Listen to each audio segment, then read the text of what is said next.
Bismillahirrahmanirrahim. Elhamdülillahi Rabbil alemin. Ve salatu ve selamu ala eşrefil enbiya vel murselin. Nebiyyina Muhammedin ve ala alihi ve ashabihi ecma'in. Rabbi şahli sadri ve yessirli emri ve hlul temmil lisani yefkahu qavli.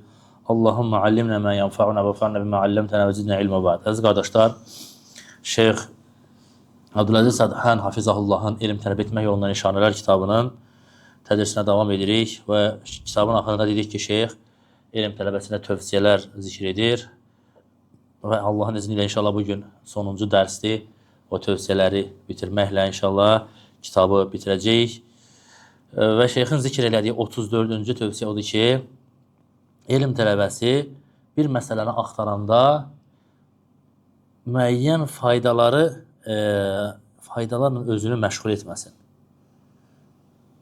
Özünü faydalarla məşğul etməsin. Məsələn, nə deməkdir bu? Bir kitab oxuyursan, bir dənə məsələni araşdırman lazımdır. Bir məsələni axtarırsan, bilmədiyin bir məsələdir, soruşulub və yaxud ehtiyacın olan məsələdir, onun hökmünü axtarırsan. Və nə edirsən sən? Deyək ki, kitab oxuyursan. Bu kitabı oxuma zorundasan ki, o faydalı bilirsən ki, burada nəsə var o barədə. Və kitabı oxuduğun əsnada nəsə orada faydalar həmin sənin axtardığın fayda deyil də başqa bilmədiyin faydalı şeylər çıxa bilər. Onunla özünü deyil məşğul etmə. Neynə? Onları işarələ. Və yaxud kitabın məsələn, əvvəlinə, məsələn, biz çox vaxt elə deyirdik ki, yazırdıq, məsələn, 54, 46. Burada məsələn, 54-cü səhifədə oxudum, bir dənə fayda gördüm. İşarə qoyursan karandaşla, sonra kitabın səhifəsinə 54. Sonra 62-ci səhifədə məsələn, başqa bir fayda gəldi, işarə qoyursan, sonra bilsən 62. Beləncə, sən bütün kitabı oxuduğun yazırsan, işarələri qoyursan, onun üstündə vaxt aparmırsan. Çünki sənin axtaracağın mövzu var. O mövzunun üzərində axtarırsan. Mövzunu tapdın, gələcəkdə vaxtın olanda təzədən qayıdırsan kitaba, o rəqəmlərlə. Həmin səhifələrdən həmin faydaları çıxardırsan, diqqətlə oxuyub, bir dəftərdə mi qeyd edirsən, bir kitabçıya mı qeyd edirsən, bunu bu şəkildə çıxardırsan. Amma indi bir məsələni axtardığın zaman özünü onunla məşğul etmirsən. Sonra şeyxin gətirdiyi tövsiyələrdən, zikr etdiyi tövsiyədən 35-ci odur ki, oxunuş əsnasında insanın müxtəlif yerlərə yayılmaması, parçalanmaması. Məsələn, elm tələbəsi, xüsusən də yenidir, başlayan elm tələbəsi bir kitabı oxuyanda çalışmalıdır ki, o kitabı diqqətlə başa düşsün. Məsələn, bu kitabı alıb oxuyursansa, bu kitabı kəlmə-kəlmə çalış, başa düş. Mütaliə edirsənsə, o kitabı başa düş. Yəni, sən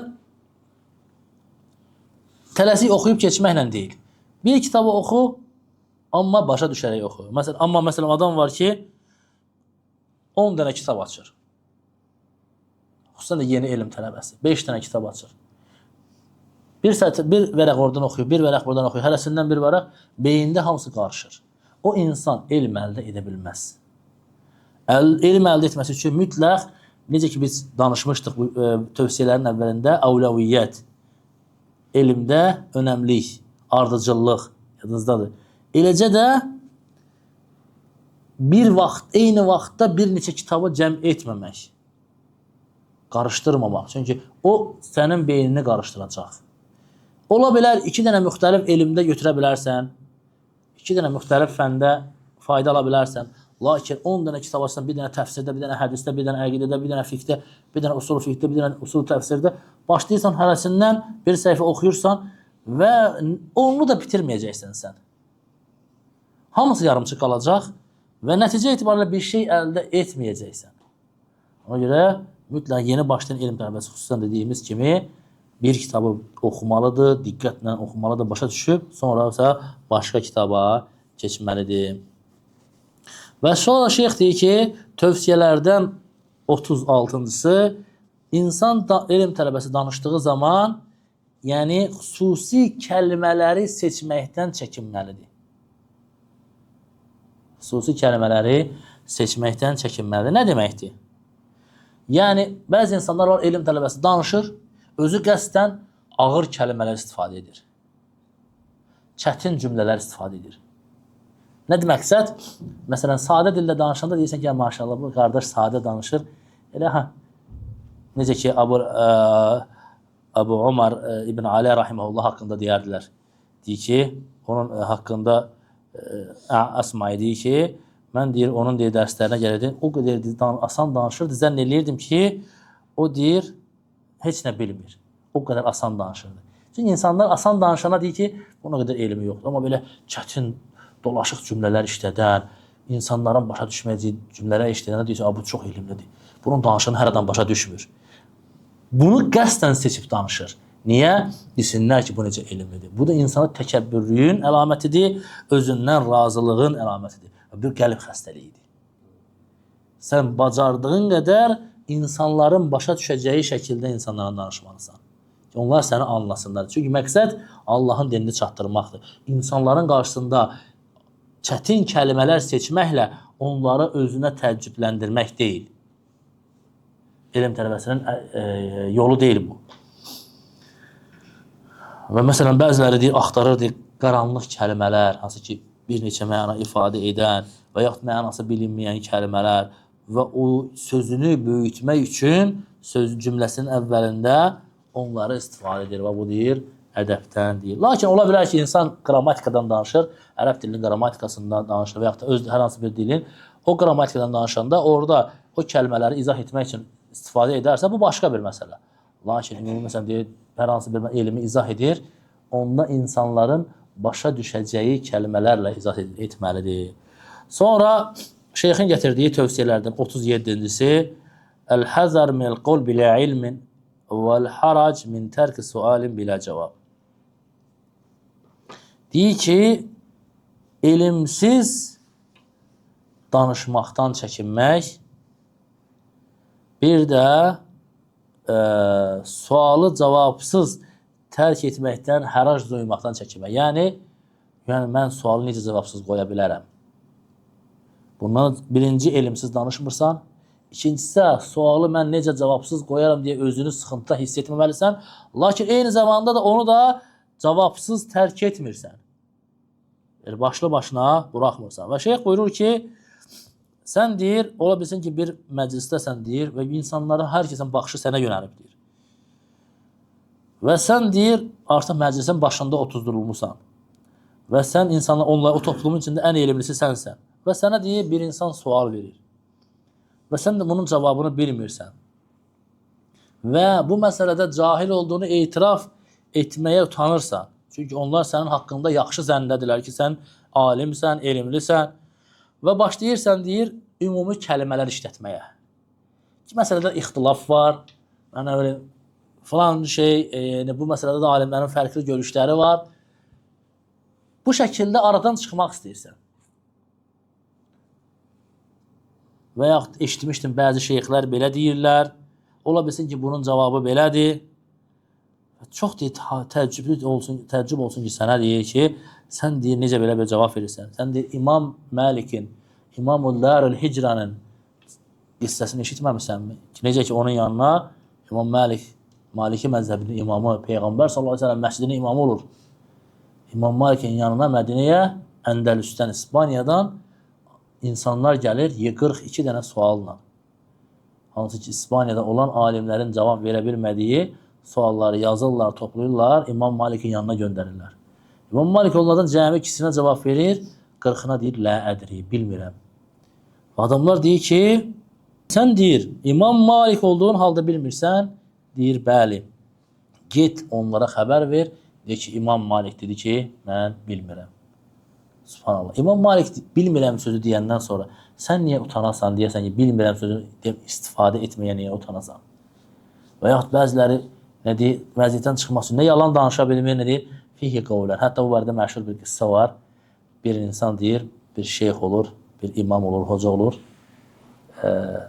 O vaxt bizə bunu müəllimimiz danışmışdı universitetdə.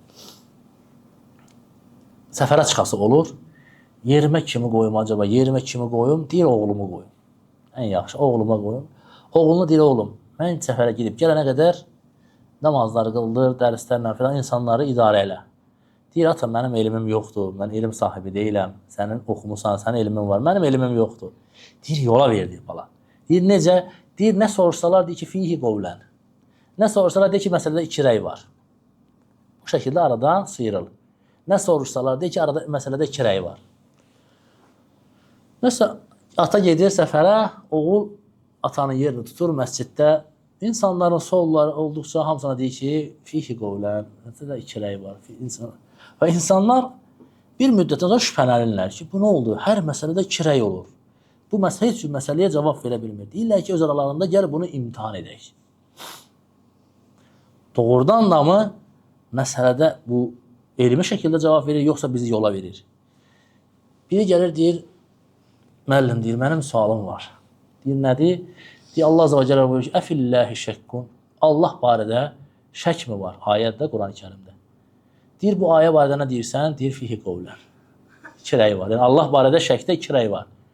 Deyəndə cəmaat məscid əhli yığılır, yaxşıca bunu döyürlər. Allah barədə şək var da, subhanallah. Nə danışırsan sən? Döyürlər, çıxarırlar məsciddən. Yəni, bəzi insanlar belədir. Nə soruşsan, deyir, məsələdə ixtilaf var. Güya ki, bu cavab verdi. İxtilaflı olan məsələdə ixtilaf var deyirsən. Məsələlər var ki, ittifaq da alimlər ittifaq edib, deyir, belə deyənlər var, ixtilaf var, nə də aradan... Yəni, insanın bilmədiyini etiraf etməsi onun mənziləsini heç zaman aşağı salmaz. Əksinə, onun dərəcəsini yüksəldir. İmam Suyud rahimehullah buyurur ki, Allahın sənə öyrətdiyi ilə insanlara cavab vermək fərzdir. Allahın sənə öyrətdiyi ilə sənin insanlara cavab verməyin sənə fərzdir. Necə ki, Allah buyurur ki, Adəmə aleyhissalama nə deyir? Ənbi'hum bi əsməihim. Onlara həmin əşyaların adını xəbər ver. Bəqara surəsində. Və necə ki, insan bilmədiyi şeylər barədə susması da ona fərzdir. Necə ki, Allah Teala mələklərə nə dedi ki, mələklər nə dedilər? La ilmə lənə illə mə alləmtənə. Allaha dedilər ki, Allah Teala mələklərdən əşyaların adını soruşanda nə dedilər? Ay Allahım, sənin bizə öyrətdiyindən başqa bizim bir elmimiz yoxdur. Sustular. Onların mələklərin mənziləsini aşağı saldı mı? Haşa. Amma Allah Azə və Cəllə həmin əşyaların adını Adəmə öyrətmişdi. Adəmdən soruşdu, Adəm Aleyhisselam da xəbər verdi həmin əşyaların adını. Deməli, bilənin cavab verməsi farz olduğu kimi, bilməyənin də susması farzdır. Bax, bunu qayda olaraq biz həyatımızda tətbiq etməliyik. Bilənin cavab verməsi farz olduğu kimi, bilməyənin də susması farzdır. Qazali rahimehullah buyurur ki, əgər bilməyənlər sussaydı, ümmətdə ixtilaf azalardı. Subhanallah, gör necə qiymətli bir sözdür. Bilməyənlər sussaydı, ümmətdə ixtilaf azalardı. Və bundan da daha xeyirli bir söz Peyğəmbər sallallahu aleyhi ve sellemin sözüdür ki, Rasulullah sallallahu aleyhi ve sellem buyurur ki, mən kənə yu'minu billahi vəl yevmil əxir fəlyəqul xeyran əv yasmut. Allaha və axirət gününə, sizdən Allaha və axirət gününə iman gətirən ya xeyir söyləsin, ya da sussun.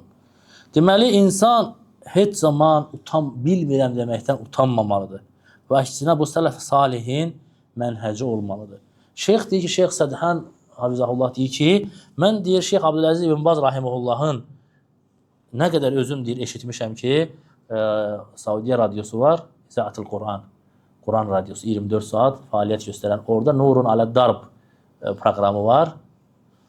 Orada böyük alimlər heyəti hər gün suallara, günün müəyyən saatlarında suallara cavab verirlər, gündə bir dəfə.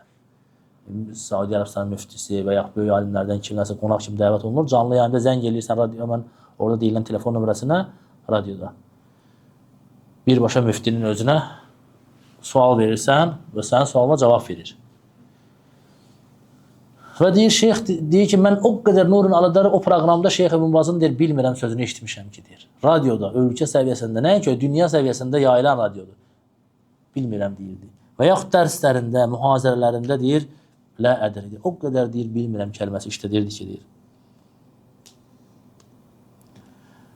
Və İbn Cəmal Rahimullah deyir ki, hər bir alim, hər bir şeyx öz tələbələrinə lə ədri kəlməsini, bilmirəm kəlməsini miras buraxmalıdır. Tələbəyə mirası necə buraxırsan?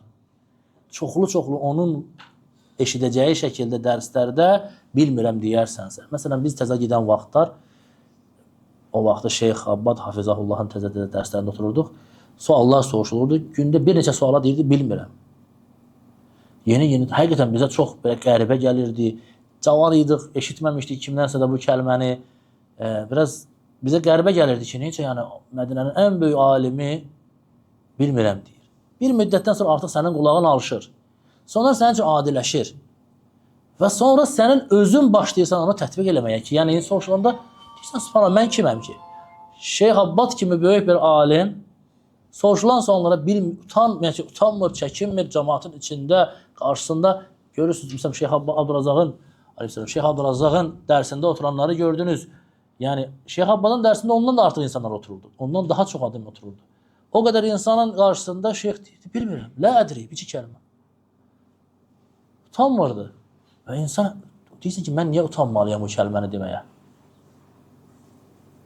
Və insan bu şəkildə tərbiyələnir. Eləcə də elm tələbəsi də daima bunu işlədəndə, öz tələbələrinin qarşısında işlədəndə tələbələri də öyrəşir.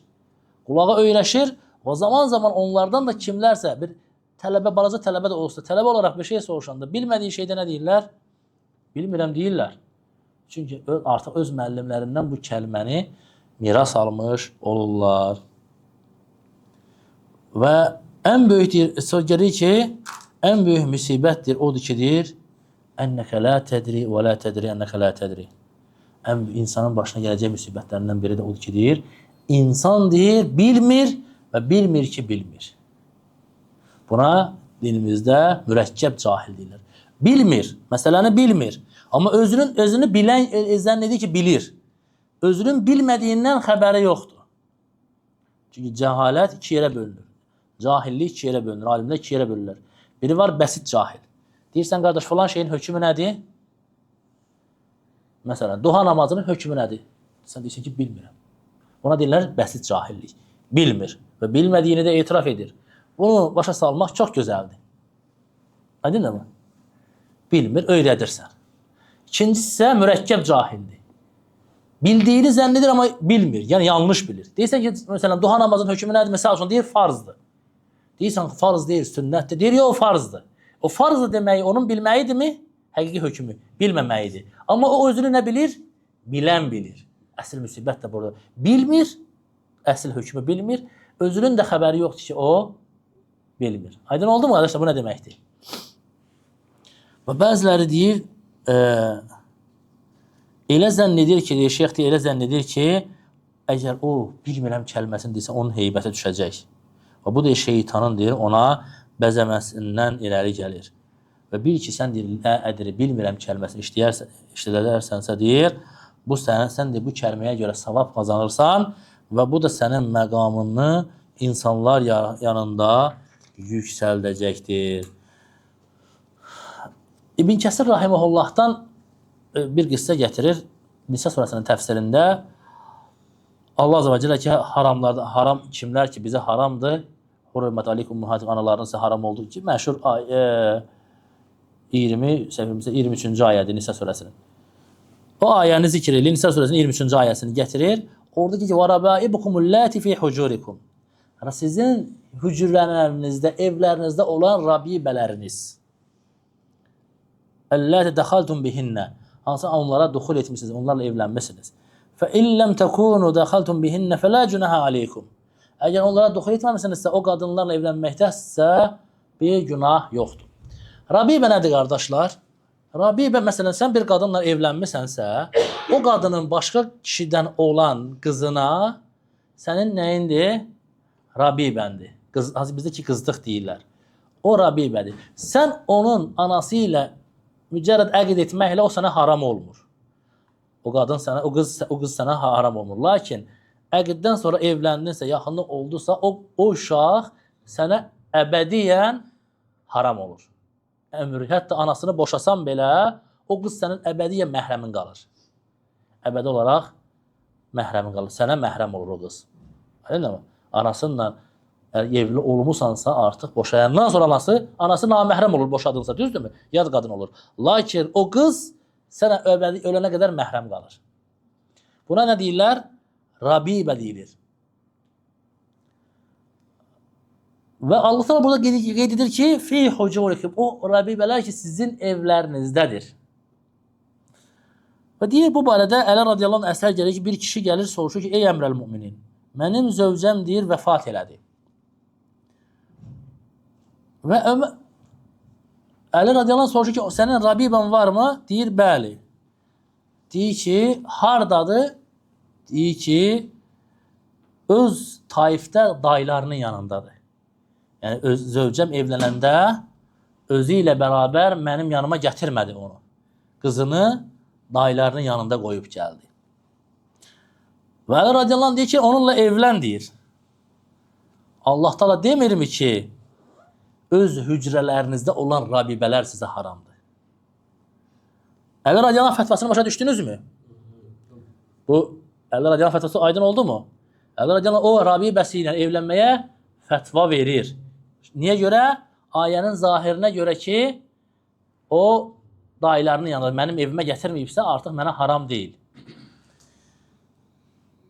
Çünki Ali radiyallahu anh deyir ki, innəhə leysət fi hücrik. Çünki o sənin hücrəndə, sənin evində deyildi. Burada məqsəd bu Rabibənin sənin evində olanda evlənmək məsələsini izah etmək deyil. Məqsəd nədir? Şahid olan yer odur ki, İbn Kəsir rahimehullah deyir ki, mənə şeyxim Zəhəbi, İmam Zəhəbi deyir, mənə nəql edir ki, o deyir, bu məsələni deyir, İbn Teymiyyə ərz edibdir. İmam Zəhəbi kimi alim məsələni kimə ərz edir? İbn Teymiyyə kimi alimə, İbn Teymiyyənin tələbəsi olur bilirsiniz, Zəhəbi. Ona ərz edir. Və İbn Teymiyyə deyir, həmin məsələdə dayanır. Əli radiyallahu anh fətvasını eşidəndə dayanır. Baxmayaraq ki, bu məsələdə fətva verilən odur ki, istər sənin evində olsun, istər başqa yerdə olsun, o qız, nədir? Təfsirçilərin çoxu deyir ki, o deyir, məxrəcəl qalib. Çoxluq mənasında, normalda ana yanında gətirəndə qızını da yanına gətirir deyə Allah Taala fi hücurikum deyir, sizin hicrələrinizdə. Hətta hicrənizdə olmasa belə, nədir? Onunla evlənmək haramdır, deyir alimlərin əksəriyyəti. İbn Teymiyyə Əli radiyallahu anh'un bu fətvasına görə deyir, məsələdə dayandı, deyir. Baxın, alimlərin təqvasına tələsmədi, həmən hökm vermədi. Yox, Əli xata etdi, mənə nə bileyim, yaxud Əlinin sözü düzdür, cümhur xata edib. Bu sözləri işlətmədi. Alimlərin dayanması budur, qardaşlar. Yəni, elmsiz danışmaq istəməzdilər. Onlar, yəni, baxmayaraq ki, və buna görə utanmadı ki, İbn Teymiyyə. Demədi ki, yəni, mən niyə cavab verməyim? Özünə bunu eyib saymadı. Və sonra şeyh bir dənə qissə də getirir, maraqlı bir qissə getirir, qardaşlar. Deyir ki, Şeyx Sədhən Hafizullah deyir ki, mən bir dəfə Şeyx İbn Bazın dərsində idim. İbn Baz rahimehullah'a deyir, bir kişi deyir, sual soruşdu ki, deyir, an imamın sallə bihimil mağrib thələth rakaat. Biz deyir, bir sıravi bir müsəlman gəlib İbn Baz'a sual verir. Deyir ki, biz deyir, bir imamın arxasında deyir, məğribə qılırdıq. Üç rükət qıldıq deyir, üçüncü rükətdən sonra imam deyir, 4-ə qalıqdı. İmam neynədi? 4-ə qalıqdı. Və biz də arxada Subhanallah, Subhanallah dedik. Lakin imam, biz Subhanallah deməyimizə rəğmən qalıqdı, davam etdi. Və 4-cü rükəti qıldı, deyir. Və həmin imamdan namazdan sonra soruşduq ki, niyə görə o belə etdi, niyə 4-ü qıldı? İmam dedi ki, çünki mən 3-cü rükətdə Fatihəni oxumamışdım. Ona görə o rükəti saymadım. Neynədim? Çünki o rükət artıq batil olur. Ona görə 4-cü rükəti qıldım. Şeyx İbn Baz rahimehullah'a sual verir ki, onun etdiyi mi düz idi, yoxsa bizim ona inkarımız mı düz idi? İbn Baz rahimehullah nə deyir? Deyir, mənə möhlət ver, məsələni araşdırıb cavab verəcəm, bilmirəm cavabını. Deyər, biz soruşsaq, cavab vermirsə, subhanallah, namazı bilmir, namazdan sual verirəm, bilmir. Ayıbdır. Subhanallah, alimlərin təqvası, alimlərin varası budur, qardaşlar. Deyir, İbn Baz nədir ki, mənə möhlət ver və onun sualına cavab vermədi və dedi ki, bilmirəm, araşdırım, cavab verəcəm. Və bu tövsiyədə şeyx bizə nəyə bəyan eləmək istəyir? Elmsiz heç zaman cavab vermə. Bilmədiyin bir şeydirsə, cavab verməyə tələsmə və bilmirəm deməyə də utanma. Sonra şeyxin gətirdiyi 38-ci tövsiyə odur ki,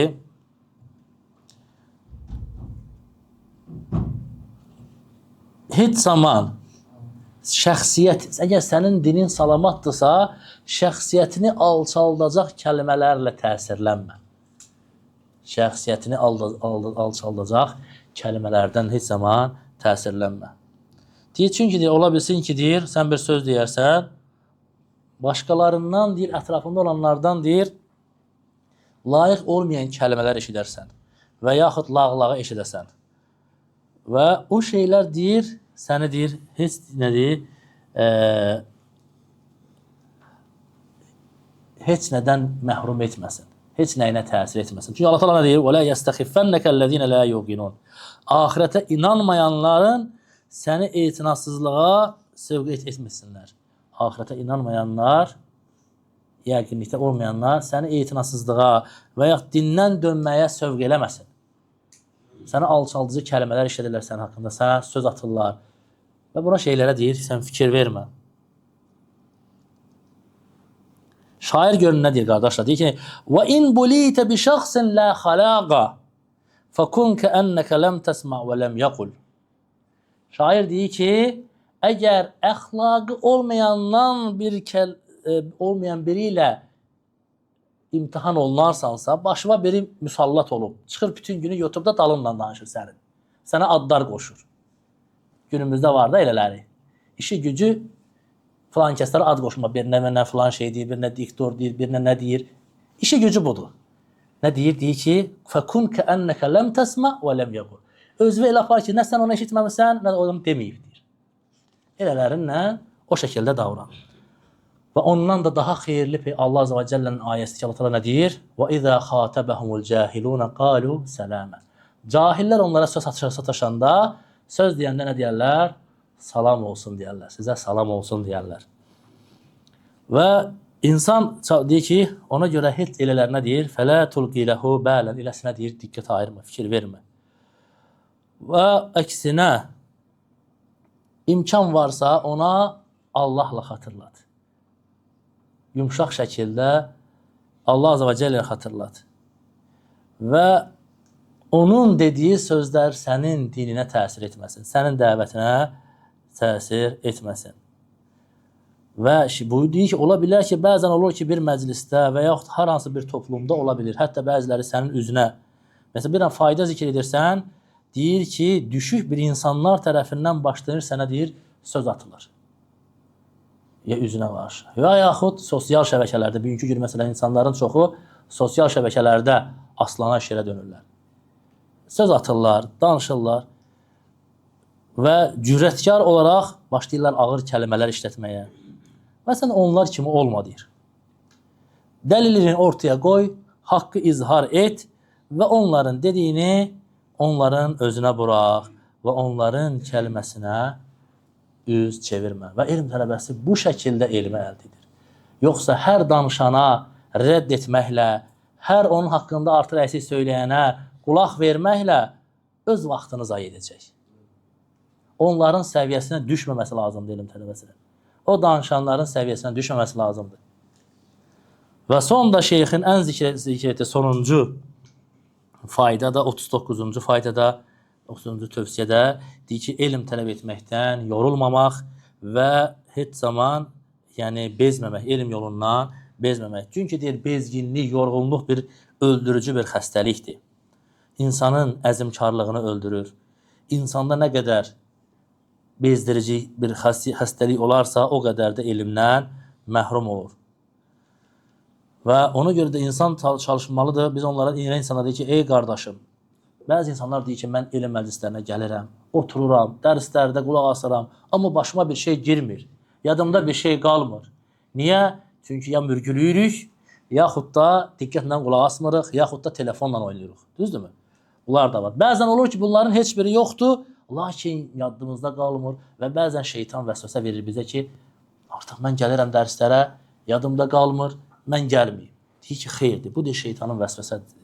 Sən unutma ki, sənin mücərrəd elm məclisində olmağınla sən savab əldə edirsən.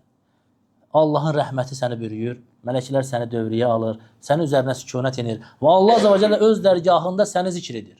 Sən hətta o məclis əhlindən olmasan belə, necə ki, hədisdə gəlir ki, məşhur hədisdir, dəfələn o zikr eləmişik. Hədisin sonunda gəlir ki, Allah mələklər deyir ki, ya Rabbi, o məclisdə biri var idi, o məclis əhlindən deyil, insanların toplaşdığını görüb o da gəlmişdi. Görəm niyə toplaşıblar. Yəni elm öyrənmək üçün gəlməmişdi. Allah Teala deyir, onlara görə onu da bağışladım. Çünki onlar elə toplumdur ki, onlarla oturan bədbəxt olmaz. Yəni təsəvvür sən bağışlanırsan, hətta yoldan keçən biri olsan belə, mücərrəd elm məclisində oturduğuna görə bağışlanırsan. Hansı bir şərəf var. Bu sənə savab olaraq, əcr olaraq yetərlidir. Və heç zaman deyir Allahın rəhmətindən ümidini özmə. Və bil ki, deyir, heç kəs anasının qarnında öyrənməyib. Hər kəs çalışmaqla öyrənibdir. Və deyir ki, orada elə insanlar var, sənə onlar haqqında xəbər versəm, sən onlardan təəccüb edərsən. Onlardan biri deyir ki, Tabaqat-ül Hanabilə, Zeyl Tabaqat-ül Hanabilə kitabının müəllifi deyir ki, bəzi insanlar haqqında və deyir, fi tariqə talabihimil ilm an Abdurrahman bin Nəfis əhədil Hanabilə. Kənə fi əvvəli əmrihi müğənniyə. Həmən Zeyl Tabaqat-ül Hanabilə kitabında o Həmbəli alimlərin həyatları barədə yazılmış kitabdır. Orada zikr eləyir ki, Abdurrahman ibn Nəfis rahiməhullah haqqında. Bu deyir, Həmbəli alimlərindən biridir. O deyir, həyatının əvvəllərində müğənni olub. Bildiyin, müğənni olub. Və deyir, kənə zə savtin həsən, gözəl səsli birisi olub deyir. Sonra deyir, bu münkərdən tövbə edir və elm tələb edir. Və hətta Həmbəlilərin məşhur fiqh kitabı olan Əl-Xiraqini əzbərləyir. Baxın, əvvəli nə idi? Sonra necə bitdi. Ümmətə fayda verən alimlərdən biri olur. Həmçinin Abdullah bin Əbülhəsən Əl-Cübbəi Nəsrani olub. Hətta o deyir, ailəsi də onların xristiyan olub, atası xristiyanların böyük alimlərindən olubdur. Və xristiyanlar onun atası barədə quluv edirlərmiş, ona ibadət edərlərmiş onun atasına. Lakin o deyir, İslamı qəbul edir, bu Quranı əzbərləyir, elm tələb edir və onu görənlər deyir ki, onun deyir, Bağdadda deyir, heybəti var idi deyir. Abdullah bin Əbülhəsən Əl-Cübbəi xristiyanlıqdan tövbə edir və yəni, keşiş olur bildiyin.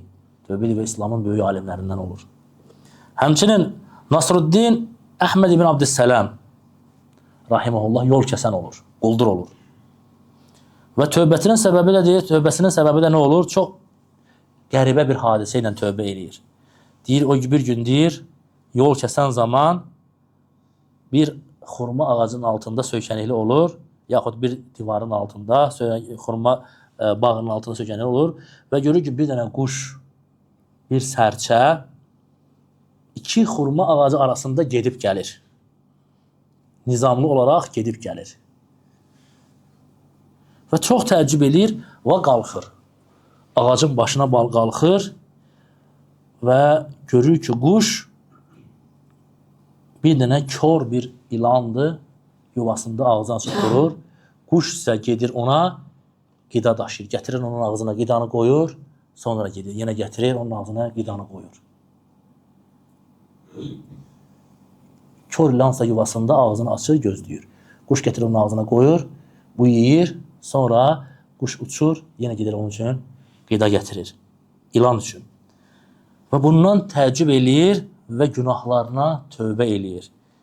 Və elm tələb etməyə başlayır və ümmətin alimlərindən olur ki, yəni Allah Azə və Cəllə bu kör ilanı ac buraxmadı. Quşu onun əmrinə verdi ki, onu yedir. Öz cinsindən olan olsaydı, yenə deyərdin ki, ilandır, bunun balasıdır, bunu yedizdirir. Bir quş, öz cinsindən olmayan başqa bir heyvan onu yedirləməklə mükəlləf olur. Və Allah Azə və Cəllə onun ruzisini verir. Necə olur ki, yəni mən yol kəsməsəm, ac qalacağam, Allah Azə və Cəllə mənim ruzimi verməyəcək və bundan təsirlənir, tövbə eləyir. Və elm tələb edir və ümmətin alimlərindən olur.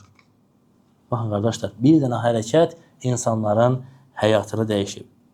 Hətta onlardan qədimdə belə, yəni biz, hətta müsəlman alimlərindən şək yoxdur ki, bizim üçün örnək Peyğəmbər sallallahu əleyhi və səlləmdir, sahabələrdir, sələflərdir. Amma eyb etməz insan bəzən məsələn hətta qeyri-müsəlman olan birinin başına gələn bir ibrətli hadisədən də özü üçün ibrət çıxartmasında da bir eyib yoxdur.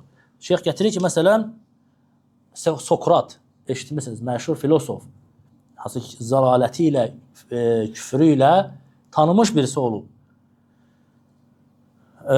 Ondan deyir, soruşurlar ki, sənə bu elm necə gəldi? Bu fəlsəfə elmi necə gəldi?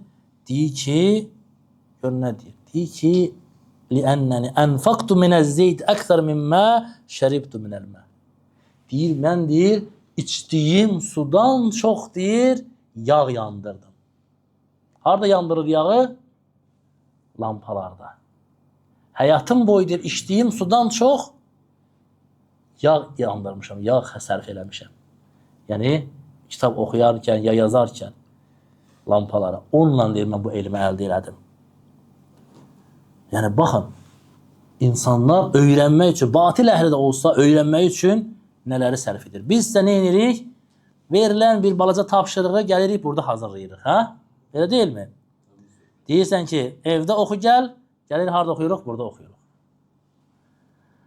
Həmçinin şeyx gətirir ki, Cahiz, Mötəzili alimlərindəndir. Zəlalət əhlindəndir. Mötəzilidir, zəlalət əhlidir. Hansı ki, Cahiziyyə firqəsi, Mötəzilələrin Cahiziyyə firqəsi ona nisbət olunur. O deyir, nə inərdi? Gedərdi, deyir, dükan sahiblərindən deyir, daha doğrusu, o varraqlar deyərdilər. O vaxtı indiki, belə deyək, kserokopiya yerləri kimi. Orada oturardı varraqlar, kitabların üzünü köçürərdi. Bağdadda bu deyir, gedərdi, onların dükanını icarəyə götürərdi. Onların kitabını icarəyə götürərdi və dükanı bağlayardı öz üzərinə və orada başlayır gecə-gündüz oxumağa. Əlinə keçən hər kitabı axırına çatmamış o kitabı bağlamazdı. Başladısa bir nəfəs o kitabı oxuyardı. Zəlalət əhlidir. Amma baxın, hərisliyə bax. Amma sən haqq əhli ola-ola niyə elmə həris deyilsən? Bunlardan daha xeyirli Peyğəmbər sallallahu aleyhi və səlləmin sözüdür. Rasulullah sallallahu aleyhi və səlləm buyurur ki, 2 acgöz var ki, onlar heç zaman doymazlar. Elm tələb edənlə dünya tələb edən. Dünya tələb edənin doyduğunu görürsənmi? Milyon olur deyir 2 milyon olsun. 2 olur deyir 5 olsun. 5 olur deyir 10 milyon olsun. Həqiqi elm tələbəsi də deyir beləcədir. Oxuduqca oxumaq istəyir. Deyir yenə də oxuyum, yenə də oxuyum. Rasulullah sallallahu aleyhi ve sellem deyir ki, bu insanı, bu iki insanın gözü heç zaman doymaz. İmam Əhməd daha doğrusu deyir ki, Əbu Abdurrahman ibn Mübarək el-Mərvazi rahimehullah'a sual verirlər. Deyirlər ki, "Ləv bu'ista ba'da mautika mədə təfal?" İmam Mərvazi rahimehullah deyirlər ki, sən öləndən sonra Abdullah ibn Mübarəkə deyirlər ki, sən tutaq ki, ölümündən sonra dirilsəydin, nə edərdin? Öldün, Allah azə və cəllə səni təkrar dünyaya gətirdi. Nə edərdin? Deyir ki, növbəti ölüm gələnə qədər yenə elm tələb edərdim. Subhanallah. Onların elmə olan hərisliyinə baxın. İmam Buxari rahimehullah zamanının imamı, nəinki zamanında, yəni gəlib keçmişdə, nə də indiyə qədər ondan qabaq, ondan sonra onun mislində birisi olmuyor. Yəni hifzdə bir 600 min isnad bilibdir əzbər. Çünki özü deyir ki, mən bu səhih kitabını 7600 deyir, 600 min hədisin içindən seçdim, yazdım. Və ona sual verirlər ki, İmam Buxariyə, unutqanlıq xəstəliyinin dərmanı nədir? Deyir, müdavamatun nazar fil kutub. Davamlı kitablara baxmaq. Yəni, təkrar eləmək.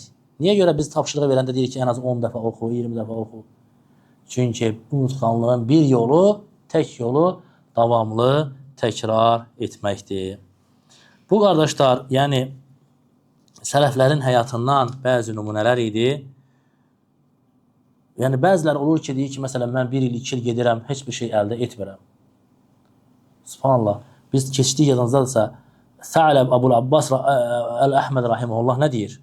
Deyir, İbrahim Nəxainin deyir, İbrahim el-Hərbinin deyir, nəhv dərslərini, yəni qrammatika dərslərini deyir, 50 il tərk etmədim deyir. 50 il bir şeyxin yanında elm alır. Biz 1 il, 2 il gəlirik ki, başıma bir şey girmədi, mən niyə vaxtımı zayi edirəm? Adam özü də başqa elmlərdə də deyir, ərəb dilinin qrammatikasına görə ömrünün 50 ilini bir alimin yanına verir. Elmdən doymurlar onlar. Niyə görə? Biz özümüzü onlara bənzətməyək. Adəm övladı dünya işində həris olduğu kimi ahirətdə də həris olmalıdır. Necə deyir, dünya işində hədisdə gəlir ki, Adəm övladının bir vadi pulu, malı olsa, ikinci vadini istəyər, ikinci vadi ona verilsə, üçüncüsünü istəyər, onun qarnını deyir, yalnız torpaq doldurar. Allah da tövbə edənin tövbəsini qəbul edər. Yəni, insanın gözü doymur maldan. Eləcə də o şəkildə də necə ki, dünyaya, mala hərisliyin var, ondan daha şiddətli hərisliyin nəyə olsun? Elmə olsun, elm öyrənməyə olsun. Çünki insan deyir, elmin ləzzətini dadarsa, onun şirinliyini dadarsa, ona bağlılığı, elmə bağlılığı daha da artar. Və insan ki, evində oxuyarsa, elm tələbəyən sayılır. Və insan təkcə nəsə əzbərləyirsə, o da elm tələbədən sayılır. Və insan müsəlman qardaşı ilə təkrarlayır, bir-birinə oxuyur, danışır, o da elm tələb etmək sayılır. Və insan bir kasetə qulaq asır, o da elm tələb etmək sayılır. Biz dəfələrlə bunu dərslərimizdə demişik. Xüsusən uzaq səfərə çıxan qardaşlar, səfər eləyənlər. Nə qədər yol boyu saatlarla yolumuz gedir, xüsusən yaxud böyük şəhərlərdə yaşayan qardaşlar. Gündə 1 saatımız bizim maşın sürməyə gedir. Ən azı. Və 1 saat ərzində 1 saat biz dərsə qulaq assaq, nə qədər faydalar əldə edərik? Ayda 30 dərs edir. İldə 365 dərs edir. Görür, nə qədər xeyirlərdən biz təkcə yollarda itiririk. Nə qədər xeyirlərdən özümüzü məhrum edirik. O dərsə qulaq asmağın da sənin əslində elm tələb etməyin sayılır. Ona görə çalış həyatının hər bir anının qiymətini bil. Hər bir anını neyinə dəyərləndir. Çünki sələflər deyər ki, vaxt qılınc kimidir. Sən onu kəsməsən, o səni kəsəcək. Və ola bilər ki, sən elə bir şey öyrənərsən ki, Allah Azze və Cəllə sənə öz ölkəndə elə bir sənin əlinə fayda verər. Və hətta bütün müsəlmanlara sənin əlinlə fayda verər. Və sən heç zaman demək ki, mən kiməm? Mən kiməm ki, mənim əlimlə kiməsə nəsə fayda verilsin? Mən tacir adamam, al verim 5-imdə 100 dolar, xeyr vallahi.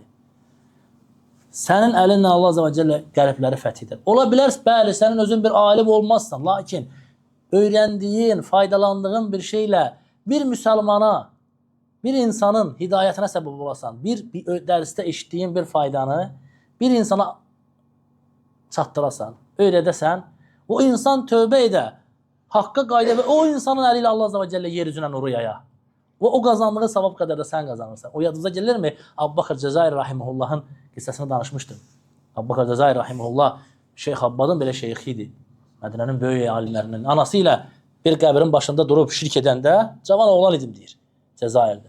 Şirk edirdim deyir. Qəbirdən kömək istəyirdik deyir. Bir kişi deyir Cəzairə gəlmiş bir kişi idi. Yəni şəklindən, halından bir turistə bənzəyirdi. Yəni adam bir elm əhlinə də deyildi. Yaxınlaşdı deyir, mənə kitab-ı Tövhidi hədiyyə elədi. Ki, valla bunu oxu. Və mən oxudum deyir, əməllərimin şirk olduğunu başa düşdüm, tövbə elədim. Və sonra gəlir Şeyx Saudiyə gəlir, Saudiyədə Peyğəmbər s.ə.v məscidində 50 ildən artıq dərs verdi. Şeyx Abbaqir Cəzair Rahiməhullah bizim universitetin Quran fakültəsinin yəni ki, qurucusu sayılır. Oranın dekanı olub. Saudiyə Ərəbistanın az öncə dediyim Quran radiosunun açılışı onun təşəbbüsü ilə, onun ideyası ilə açılıbdır. Əlindən alimlər çıxıb. Şeyx Abbaqdan tutulmuş, Mədəniyyədə yaşayan şeyxlərin, alimlərin çoxsu onun tələbəsi olub. Və yaxud hamısı onun tələbəsi olub. Və özü də müstəcəb dua idi. Onu o şəkildə tanıyırdılar. Ona müstəcəb dua deyirlər. Hətta onun bir məşhur qissəsi var. Sözü gətirir dərsən sonudur. Biraz nəşatınız artsın. Bir gün bunun yayılır. Onun da dərsində həmişə yaşlı insanlar otururdu. Qocalar otururdu. Biz görürdük məsələn dərsin axırında həmişə uzun uzadı duayı, əllə çağırdı duayı, hamı da əlli qaldırardı, şeyx uzun uzadı dua edərdi. Bunu da şeyx haqqında yayılmış bir şeydir ki, şeyx müstəcəb duadır. Etdiyi dualar inşallah ki, qəbul olan dua həmişə dua edərdi. O deyilə ki, duaları qəbul olur. Bir kişi, bir cavan oğlan gəlir, eşidir şeyx barədə. Gəlir dərsdə, orada dərsin sonundakı suallar yazılır. Orada məsələn qalxıb kimsə belə sual vermir şeyxlərə. Mədinədə elədir. Yazırsan, göndərirsən kağızı, şeyx oxuyur, içindən seçir, cavab verir. Bu da cavan oğlan da yazır ki, şeyx, mənim üçün dua et, evlənim deyir. Evlənə bilmirəm. Mənim üçün dua et. Və dərsin sonunda şeyx vərəqlərə baxanda görür, bu sualı görür. Oxuyur, deyir, bunu kim yazıb, deyir. Heç kəs tərpənmir. Şeyx belə deyir, kim yazıb? Utanmasın, qalxsın ayağa. Bircə təkrar edəndən sonra cavan bir oğlan qalxır. Ki, mən yazmışam. Şeyx deyir, buraya gəl. Çağırır kürsüsünün yanına, deyir, üzünü çevir insanlara. Deyir, kim Allah üçün bunu evləndirər? Şeyx duaca deyiləmir. Deyir, kim Allah üçün bunu evləndirər? Dərsdə oturan iman sahiblərindən biri deyir, Allah üçün mən onu evləndirəcəm. Qızımı verirəm, deyir ona. Və şeyx belə xeyir sahiblərindən idi. Bu qədər xeyrin savabına kim ortaqdır? Şeyxə o kitabı tövhidi verən adam. Şeyx qazandığı qədər o insan qazanır. Ona görə heç bir şeyi aşağı görmə. Bir balaca fayda olsa belə aşağı görmə. Öyrən, bəlkə o kəlmə ilə kiminsə qəlbinə iman nurunu saldın. Səbəb oldu. Və o da ümmətə böyük faydalar verdi. O verdiyi qədər də sən qazanacaqsan. Ona görə də insan çalışmalıdır. Hər anını, hər vaxtını elmə, yəni hətta dünya işi ilə məşğul olursansa, bazarda məsələn deyək ki, bir mal satırsan, qulağında naişlik məsələn, dərsə qulaq as. Müştəri gələndə söndür, cavabını ver, sonra dərsə qulaq asmağa davam et. Buna nə mane olur sənə? Heç nə. Edə bilərik, deyilmi? Bunu da edə bilərik. Hər anımızı elm tələb etməklə keçirə bilərik. Allah Azə və Cəllə istəyirəm ki, bizi sözlərimizdə, əməllərimizdə ixlaslı olanlardan eləsin. Allah Azə və Cəllə bu kitabı millətimizə, ümmətə faydalı kitablardan eləsin. İnsanların bunlardan faydalananlardan, onu faydalanıb yayan qollarına eləsin. Subhanakallahumma bihamdik. Əşhədən la ilahə illə əntə əstəğfiruka və etûbü ileyk. Və beləcə də biz Şeyx Sədhən Hafizahullahın, Abdüləziz Sədhən Hafizahullahın kitabını bitirmiş olduq. Subhanakallahumma bihamdik. Əşhədən la ilahə illə əntə əstəğfiruka və etûbü ileyk.